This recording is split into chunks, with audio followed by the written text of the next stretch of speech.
is combined peanut cleaning and shredding machine.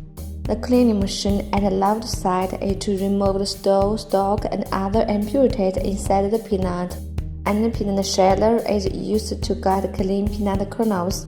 This bag is to collect the peanut stalk. The outlet of clean peanut. It can run steadily.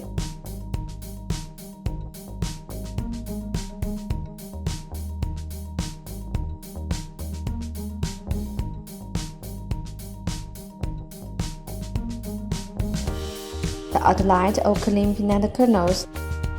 It can equipped with 3 layers or 4 layers screen that can select the peanut with the same size, improving shredding rate. The cleaning rate is more than 98%.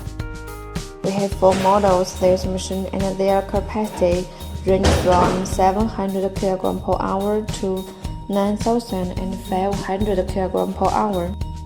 The peanut inlet. The strong power draft fan fully blew out the peanut shells.